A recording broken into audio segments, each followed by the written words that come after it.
자, 이번 강의에서는 운영체제가 시작된 이후에 어떤 과정을 통해서 또 어떤 필요에 의해서 점차 발전해 가는가에 대해서 간단하게 정리해 보도록 하겠습니다. 지난 시간에 살펴봤듯이 전자식 컴퓨터는 1940년대 중반에 돼서야 이 세상에 나타났다라고 했었죠. 그 초기 시절에는 운영체제라는 개념은 갖고 있지 않았다라고 했었어요. 그저 개발자는 펀치카드에 직접 프로그램들을 천공하고 그걸 카드 리더기를 통해서 시스템에 입력한 후에 실행해주는 과정을 통해서 필요한 모든 작업들을 직접 처리하도록 했고, 또 그 당시 컴퓨터는 그저 한 번에 하나의 작업만 실행을 할 수 있는 좀 그런 단순한 처리 방식을 통해서 수행이 되어졌습니다. 따라서 몇 대 안 되어지는 컴퓨터를 사용하고자 하는 개발자들이 많이 대기하고 있다 하더라도 현재 컴퓨터를 사용할 권한을 받은 개발자가 프로그램을 수행을 하기 위해서 셋업하는 동안 많은 시간 컴퓨터는 유유 상태로 지내게 되어져서 정작 컴퓨터의 활용률은 굉장히 낮을 수밖에 없었습니다. 이런 와중에 컴퓨터 하드웨어 부분들이 점차 발전하게 되어져서 메모리 속도가 개선이 되어지고 또 CPU의 처리 속도가 점차 높아지게 되어졌죠. 자, 그러다 보니 이런 비싼 컴퓨터를 상대적으로 많은 시간 동안 유유 상태로 두지 않기 위해, 다시 말해서 좀 더 컴퓨터의 활용률, 즉 이용률을 높일 수 있기 위한 연구를 하게 되고, 그것이 곧 초기 형태의 배치 운영 체제가 개발되어진 계기가 되어집니다. 따라서 이 배치 운영 체제라는 것은 각각의 개발자마다 갖는 셋업 시간 같은 것들을 좀 줄여줄 수 있도록 하기 위해서 소위 일괄 처리 방식으로 운영되어지는 특징들을 갖고 있게 될 거예요. 따라서 컴퓨터의 이용률을 향상시킬 수 있도록 하기 위해서 배치 작업을 통해 유유 시간을 줄일 수 있도록 구성되어진 것입니다. 자, 이 시기에는 컴퓨터를 통해서 프로그램을 수행하고자 하는 개발자와 실제 컴퓨터를 조작하는 관리자가 구분되어져서 각각의 개발자는 자신이 작성한 프로그램을 펀치카드에 입력한 후에 입력 데크에 올려놓고 컴퓨터 오퍼레이터가 이 프로그램들을 적절히 수행을 해서 결과를 내줄 때까지 기다리는 작업을 수행을 하도록 했어요. 각각의 개발자가 입력과 처리 그리고 결과를 보는 것을 다 처리하고 나서 그리고 다음 사용자에게 컴퓨터 사용 권한을 넘기는 것이 아니라 그저 개발자들은 작성한 프로그램을 입력 데크에 올려놓는 작업까지만 수행을 하게 되는 것이죠. 따라서 컴퓨터 오퍼레이터인 관리자는 여러 프로그래머가 올려놓은 프로그램들을 카드 리더기를 통해서 읽어들여서 테이프 저장치에 저장을 해놓고 순차적으로 하나씩 실행하고 그 결과를 내주고 하는 작업들을 반복적으로 수행하게 되는 것입니다.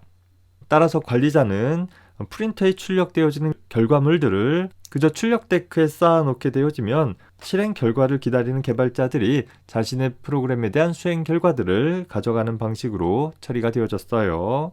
이 작업 과정은 대략 하루 정도의 시간이 소요되어졌다라고 합니다.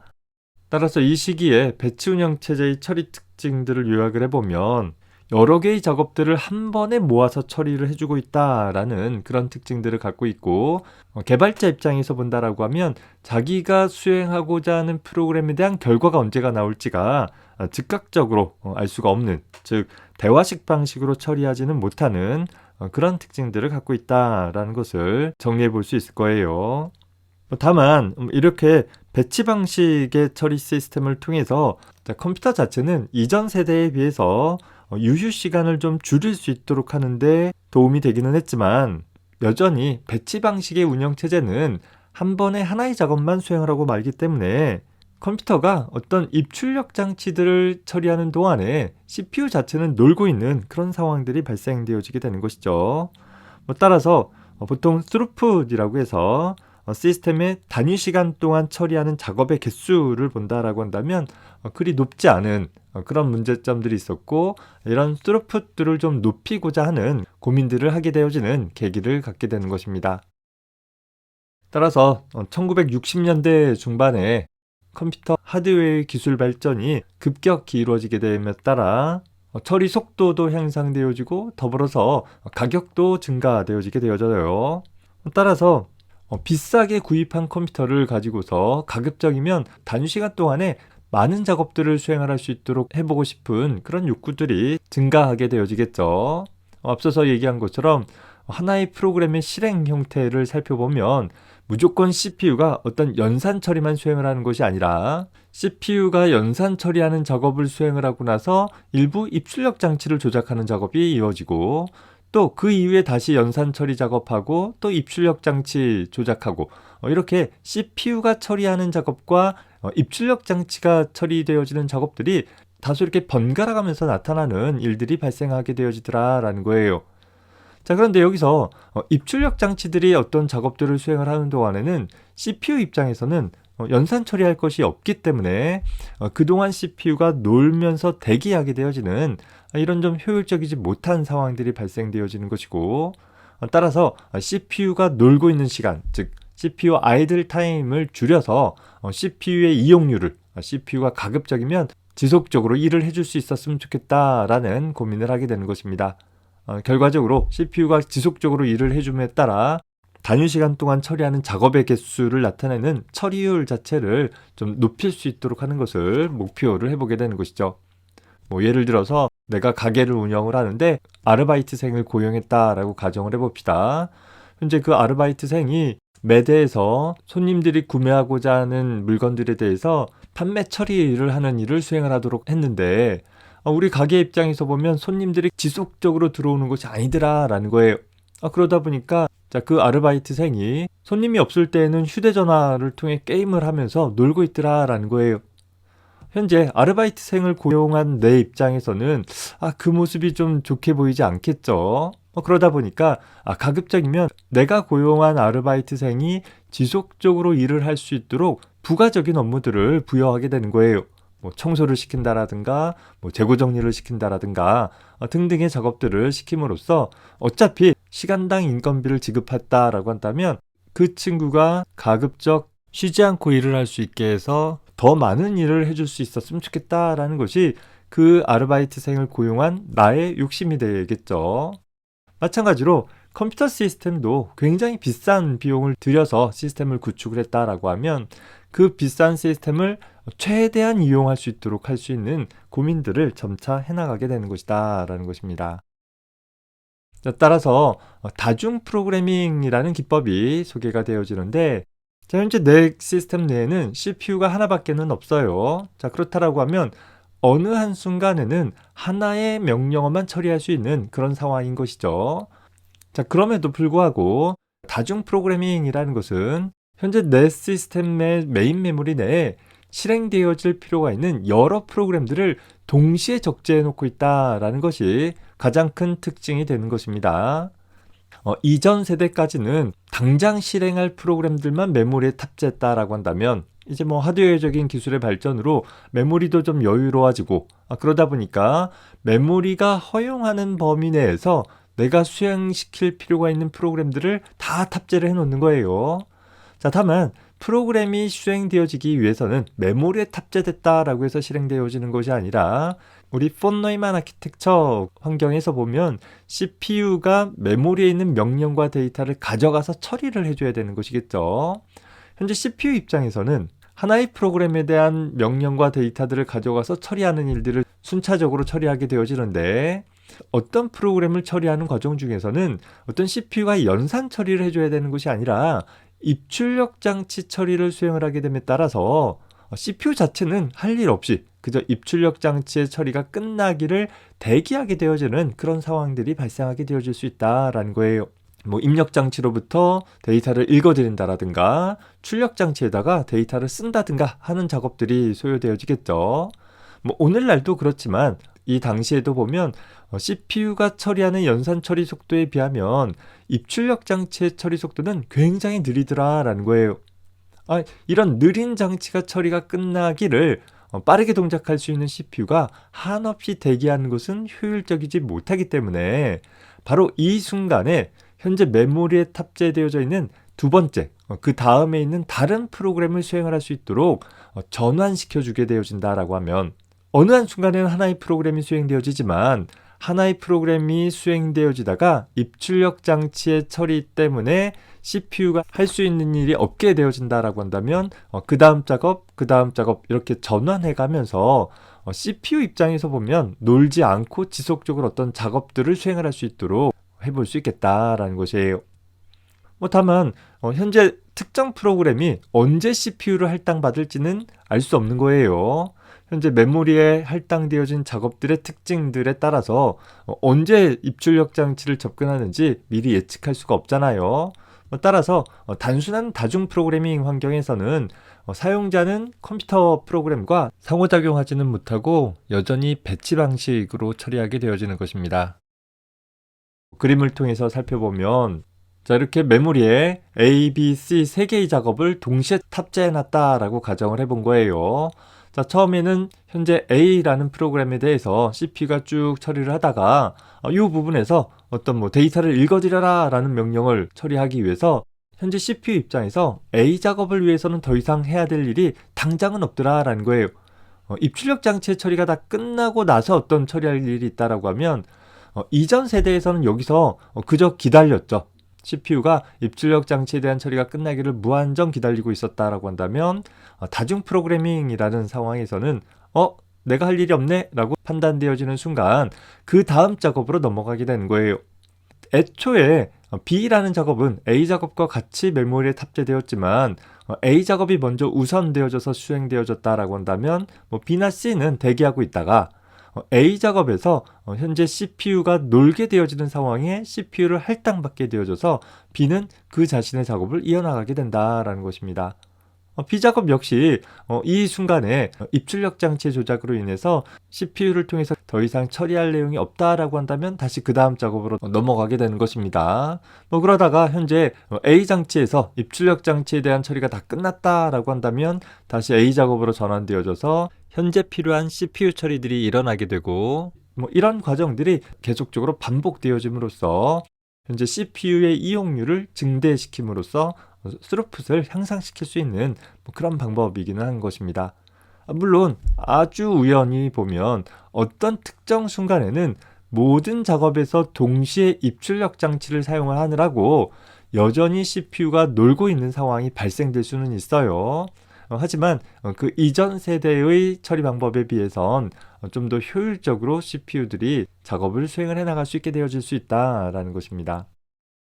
자, 그래서 우리 이전 세대의 단순 배치 운영 체제와 현재 다중 프로그래밍 운영 체제를 좀 비교해서 본다라고 한다면 단순 배치 운영 체제에서는 A 작업이 다 끝난 다음에 B 작업이 시행될 수 있었다라는 것에 비해서 현재 다중 프로그래밍 운영 체제에서는 A 작업이 다 끝나지 않았다 하더라도 입출력 장치의 처리를 통해서 CPU가 놀게 되어지는 시점에 B 혹은 C 작업이 순차적으로 일어날 수 있다라는 측면에서 현재 각각의 작업들, 똑같은 상황의 각각의 작업들이 끝나는 전체 시간인 총 처리 시간을 살펴본다면 단순 배치 운영 체제에서는 30이라는 시각이 사용되어졌다라고 하면 다중 프로그래밍 운영 체제에서는 17이라는 시간 만에 끝나게 됐죠. 자, 그 처리하는 과정 중에 CPU가 놀고 있는 유유 타임을 살펴보게 되어지면 단순 배치 시스템에서는 14라는 시간만큼이 사용되어졌는데 다중 프로그래밍 환경에서는 단 1 단위 시간만큼만 CPU가 놀게 되어져서 CPU에게 굉장히 지속적으로 일을 시킬 수 있는 그런 효과를 얻게 된 것입니다.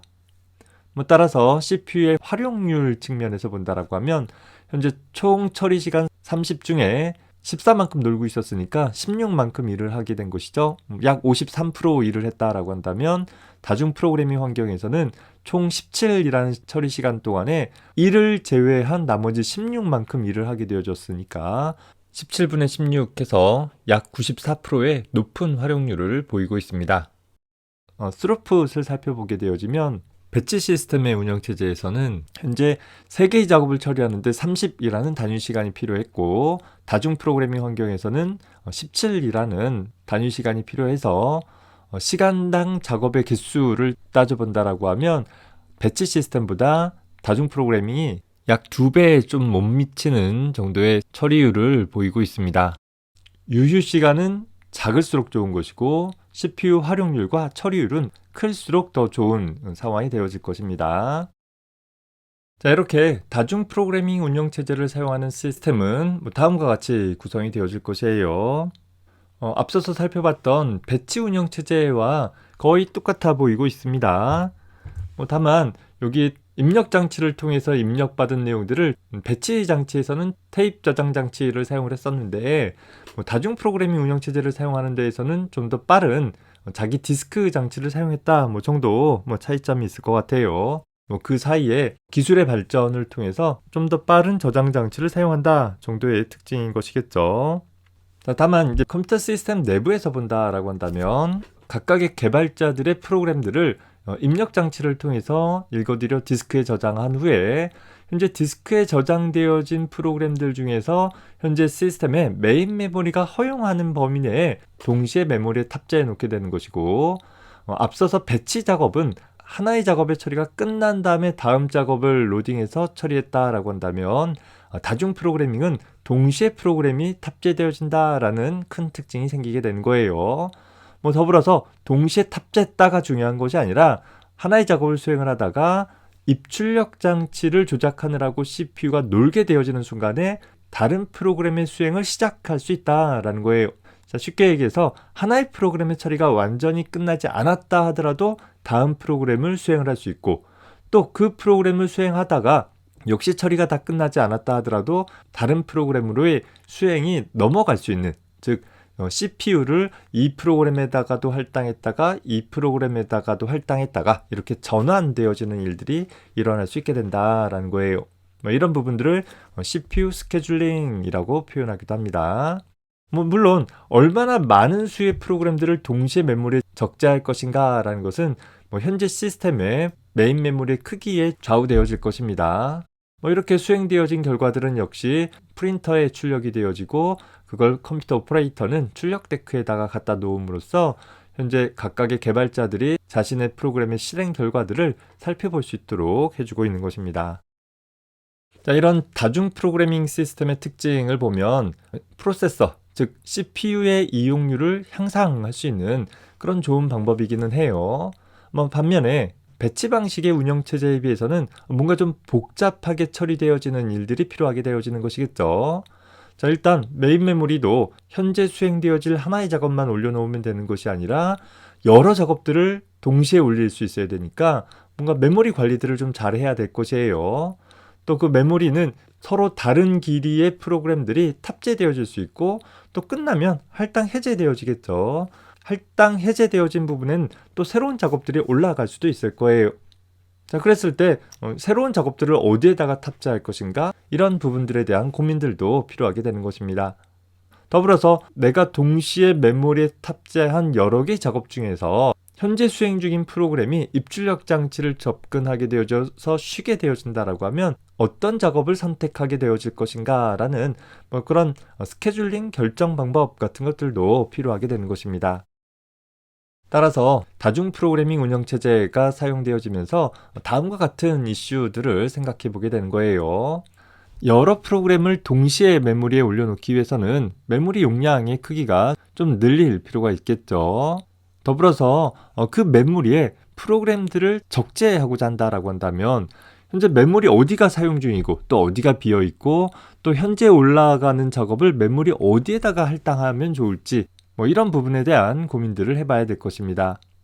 더불어서 여러 개의 프로그램이 동시에 메모리에 올라가 있고 각각의 프로그램들이 번갈아 가면서 조금씩 실행되어질 수 있는 상황이기 때문에 하나의 프로그램이 수행되어지면서 자신에게 할당되어진 영역이 아니라 다른 프로그램의 영역을 함부로 침범하게 되어지면 문제가 좀 발생되어질 수 있게 되는 것이겠죠. 그래서 다른 프로그램의 영역을 침범하지 못하도록 하는 방법을 고민해 봐야 되기도 할 것입니다. 더불어서 메모리에 탑재되어진 여러 개의 작업 중에서 어떤 작업들을 다음에 CPU를 할당하도록 선택할 것인가에 대한 CPU 스케줄링에 대한 고민이나 또 이렇게 CPU를 여러 작업을 번갈아 가면서 할당하도록 하기 위해선 각각의 프로그램들의 실행 상태를 저장을 하기 위한 어떤 정보들을 저장해 놓고 또 복원하고 하는 작업들이 필요할 수 있다라는 거예요. 그런 것들을 우리 컨텍스트라고 표현하는데 이런 각각의 작업들에 대한 정보를 담고 있는 컨텍스트를 작업이 전환되어질 때마다 저장하고 복원하는 컨텍스트 스위칭에 대한 처리도 필요하게 될 것입니다. 더불어서 이 처리는 분명히 시간이 소요되어지는 처리이다 보니까 이 처리가 길어지게 되어지면 여러 작업들을 수행하는 데 있어서 좀 효율적이지 못한 상황들이 발생되어질 수도 있겠죠. 이런 부분들은 뒤에 가서 다시 구체적으로 살펴봅시다.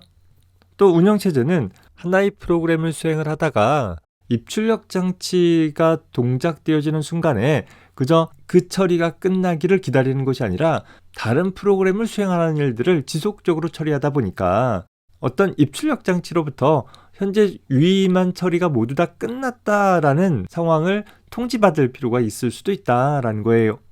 그래서 interrupt라는 개념이 도입되기도 하고, 더불어 이렇게 동시에 수행되어지는 프로그램이 만약 어떤 동일한 자원을 조작하게 되어진다라고 한다면, 대표적인 경우로 메모리의 특정 부분들을 공유해서 사용할 필요가 있다라고 한다면 그럴 때 동기화에 대한 처리들도 필요하게 될 것이고, 또 이렇게 동기화 처리가 제대로 되어 있지 않은 다수의 작업들이 자기가 특정 자원을 획득하고 있는 상황에서 서로 상대가 가진 자원을 요청하게 되어지는 그런 무한 대기 상태인 교착 상태라는 일이 발생되어질 수 있더라라는 거예요.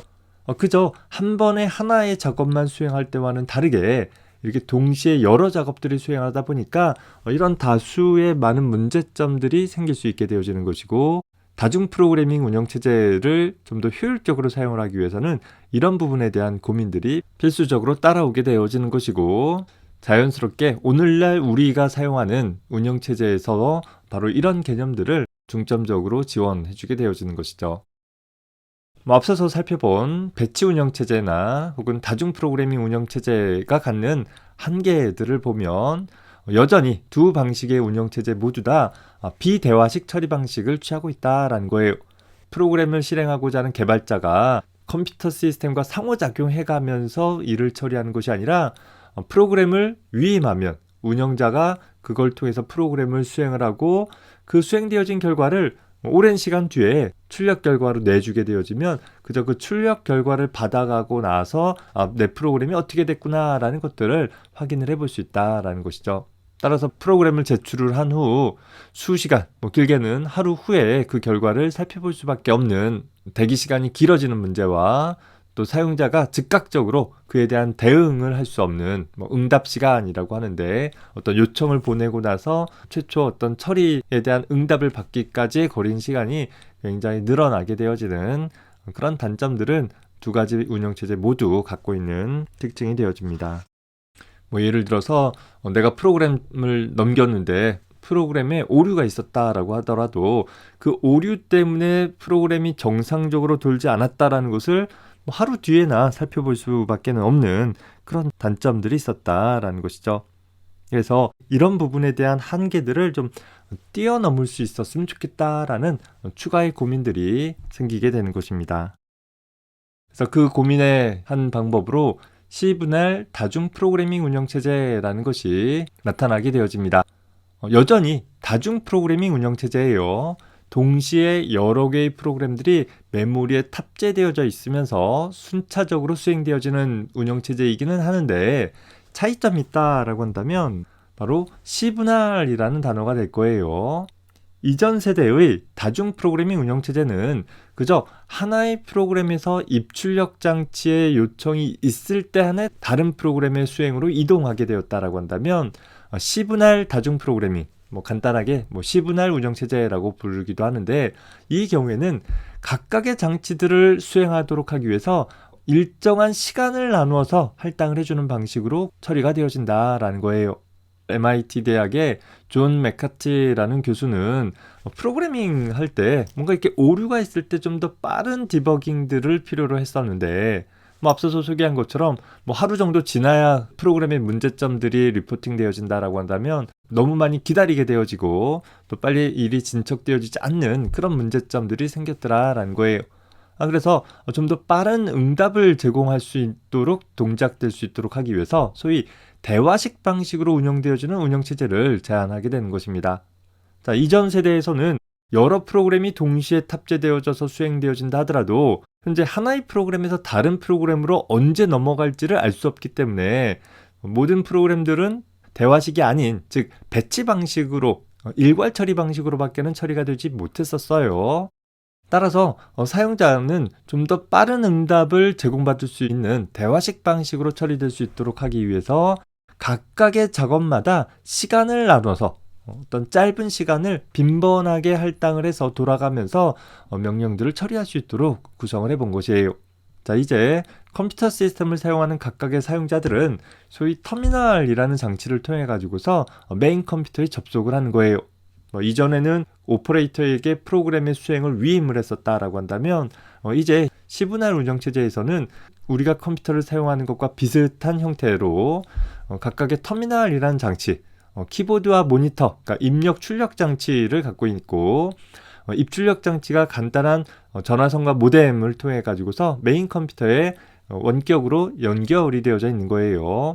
자, 그리고 나서 각 프로그래머는 키보드를 통해서 직접 명령을 입력하고 그에 대한 결과를 즉각적으로 모니터를 통해서 확인해 볼 수 있도록 하는 그런 구성을 취하고 있는 것입니다. 그러면 메인 컴퓨터는 현재 접속 중인 각각의 사용자들의 프로그램들을 일정한 고정된 짧은 시간을 나누어서 이렇게 번갈아 가면서 처리해 줄 수 있도록 하니까 모든 사용자들은 마치 자기가 온전히 시스템을 사용하는 것과 같은 착각, 아니 효과를 누릴 수 있게 되어진다라는 것이죠. 그래서 시분할 운영체제를 갖는 시스템의 구성을 보면 다음과 같을 거예요. 메인 컴퓨터가 있다라고 한다면 메인 컴퓨터에 다수의 사용자들이 터미널을 통해서 연결하고 있는 상황인 것이에요. 자, 모뎀이라는 것은 모듈레이션, 디모듈레이션의 약자로서 어떤 신호를 변환해주는 처리들을 담당을 해주는 일종의 통신장치다라고 생각해주면 되겠어요. 기존에 전화선이라는 것이 음성 통신을 하기 위한 통신로였지만 컴퓨터에서 사용하고 있는 이 디지털 신호를 음성 신호와 같은 아날로그 신호로 변환해 가지고서 전송을 하고 전송되어진 아날로그 신호를 다시 디지털 신호로 변환해주는 그런 장치가 모뎀이라는 장치인 것입니다. 그래서 이 모뎀을 통해 가지고 메인프레임 컴퓨터에 원격으로 접속을 했다라고 한다면 현재 이 메인프레임 컴퓨터는 각 사용자마다 처리하고자 하는 프로그램을 동시에 메모리에 올려놓는 것이죠. 자, 이 측면에서 보면 여전히 다중 프로그래밍과 동의를 해요. 자, 그런데 다중 프로그래밍 운영체제와의 차이점을 본다라고 하면 하나의 프로그램을 수행을 하다가 일정한 시간이 되어지면 그걸 타임 슬라이스 혹은 타임 퀀텀이라고 불러요. 일정한 짧은 고정 시간마다 각각 번갈아 가면서 얘 조금 수행해가는 방식으로 프로그램을 처리해주는 방식이다라는 것이에요. 컴퓨터 하드웨어 기술들이 많이 향상되어지다 보니까 이전 세대보다 현재 컴퓨터의 처리 능력이 훨씬 더 향상되어졌다라는 거예요. 그러다 보니까 이 사용자들이 명령들을 입출력하는 속도에 비해서 컴퓨터가 하나의 프로그램을 처리하는데 시간이 굉장히 짧게 걸리더라라는 거죠. 그러면 그 짧은 시간만큼 그냥 놀고 있는 것이 아니라 아예 빈번하게 교체를 해가면서 여러 프로그램들을 동시에 수행하도록 해보자라는 것입니다. 시분할 시스템의 처리 과정을 한번 살펴봅시다. 현재 컴퓨터 시스템에는 여러 개의 작업들이 동시에 올라가 있는데 우리 뒤에 가서 다시 정의하겠지만 현재 수행 중인 프로그램들을 우리 프로세스라고 부를 거예요. 다수의 프로그램, 즉 프로세스들이 메모리에 탑재되어져 있는 상태에서 각각의 프로세스들은 사용자에 의해서 사용되어지는 그런 프로세스들이 될 거예요. 자, 이 상황에서 현재 이 시분할 시스템은 가정하기를 각 프로세스마다 0.1초의 타임 슬라이스를 할당을 했다라고 가정을 해본 거예요. 자, 현재 P1이라는 프로세스를 위해서 0.1초 수행을 했다라고 하면 이제는 P1이라는 프로세스를 위한 CPU 할당 시간은 만료가 되었기 때문에 바로 P2라는 프로세스로 이동해서 다시 0.1초 보내고 그 다음에는 다시 P3, 그 다음에는 다시 P4 이런 식으로 쭉 순차적으로 번갈아 가면서 10개의 모든 프로세스를 0.1초 간격으로 수행을 해주게 되어진다라는 거예요. 다시 말해서 각 프로세스 입장에서는 약 1초 뒤에 다시 한번 CPU를 할당받는 형태로 처리가 되어지는 것이죠. 다시 말해서 이 시스템에서는 10개의 프로세스를 사용하는 각각의 사용자는 마치 자기가 이 시스템을 온전하게 사용하는 것과 같은 착각을 할 수 있는 것이 돼. 다만 시스템의 성능이 원래 성능의 10분의 1로 준 것 같은 그런 느낌을 받게 될 거예요. 다만 사용자 입장에서 입출력하는데 많은 시간이 걸릴 수 있다라고 한다면 거의 그 지연을 느끼지 못하고 사용할 수 있게 될 것입니다. 마치 우리가 만화 영화 같은 경우 보면 실제 연속적인 프레임이 아니라 뭐 30프레임이다라고 하면 뭐 1초에 30개의 화면이 변화해 가는 것을 보고 우리는 연속되어진다라고 착각을 하는 것과 마찬가지로 시그널 시스템에서 각각의 프로세스들은 아주 빈번한 교체를 해 나가지만 시스템이 각각의 작업들을 빈번하게 교체하는 일들을 아주 빠르게 처리할 수 있다라고 하면 각 사용자 입장에서는 마치 연속적으로 작업이 일어나는 것과 같은 착각을 해낼 수 있게 되어진다라는 것입니다. 따라서 우리 앞에서 살펴봤던 다중 프로그래밍 운영체제와 시그널 운영체제를 다시 비교를 해보도록 할게요. 배치 방식에 비해서 다중 프로그래밍 운영체제는 확실히 효과가 좋아졌어요. 자, 다만 다중 프로그래밍 운영체제와 시그널 운영체제를 비교해보면 시그널 운영체제도 다중 프로그래밍 운영체제도 똑같이 동시에 메모리에 여러 프로그램을 탑재한다라는 공통점을 갖고 있을 거예요. 모두 다 ABC라는 세 개의 프로그램을 동시에 탑재했죠. 다만 배치 방식의 단순 다중 프로그래밍 운영체제는 하나의 작업이 수행되어지다가 입출력 장치 요청이 발생해야지만 다음 작업으로 전환이 되어지는 데 반해서 시그널 다중 프로그래밍 운영체제 같은 경우에는 일정한 타임 슬라이스마다 여기서 1시각이라고 한다면 A가 1만큼 처리하고 B가 1만큼 처리하고 다시 C가 1만큼 처리하고 이 과정들이 지속적으로 바뀌게 되는 거예요.